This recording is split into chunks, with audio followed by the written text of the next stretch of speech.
Now you're going to find in Poland Pickup a folder called Texture Quilt Patterns. And there are a bunch of different patterns that you can look at. And these are basic patterns that you use for quilts. I've already found one in that folder that I want to use. So I'm going to open this with Photoshop. There's a few things that we need to do on it before we get started actually working with it.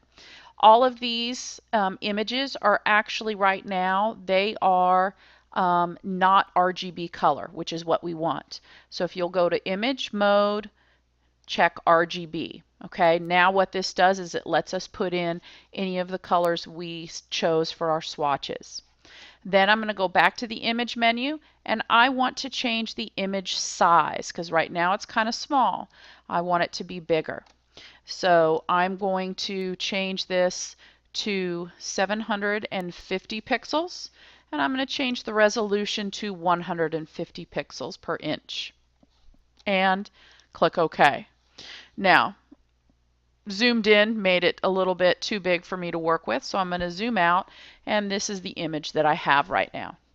Now, what you're going to do is using your 5-color scheme that you have loaded in your swatches, you are going to color this pattern or this quilt. Take your time with it because you want to choose the colors that are going to make for the best pattern. You don't necessarily want certain things to be right next to each other. Oops. Let me flip-flop that. There we go. Now I can paint it. And notice that even when I painted it the wrong color, I could go back in with the right one and change it. Okay, so now I could, I'm not sure why it's going to the background instead of to the foreground, but just make sure that you are aware of that. And I can color there. And then I can just continue working my way around until I finish with what I want. I can go back. Okay, and you can see how by starting a pattern here, whoops, that I am working my way around. So here I have, and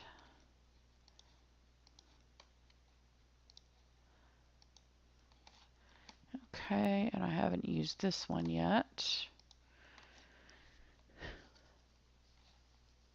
But I don't necessarily want those next to each other. So that's what you have to play with and see if that works out the way you want. And let me actually see what happens if I do that. Maybe that's what I'll do. And so now that one, whoops, wrong one. Command Z. I want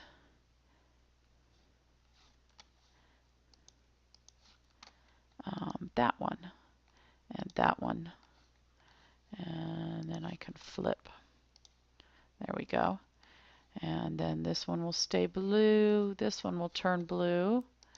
And this one, this one, this one, this one, and okay, now I've got a pattern there. Now I've got the last pieces to fill in.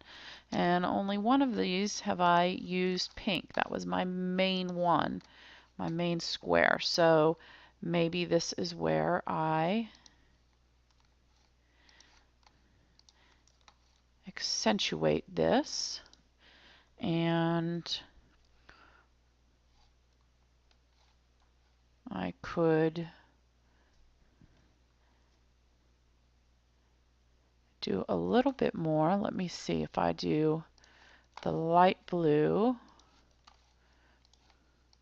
up here. And then I could do that pinky, peachy, orangey color, whatever you call it, over here on the sides. Whoops. Be careful not to click on the black lines because as you see that changes the entire color. Okay, so as you finish, you just want to look over it, make sure that you don't have, because you really don't want to keep the same colors next to each other. That just creates for a boring pattern. You want to make sure that you have a nice pattern that you're working with.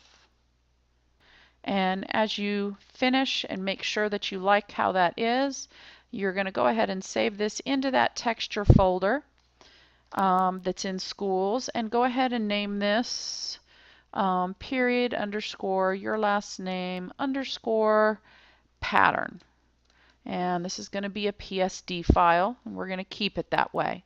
And then go ahead and hit save.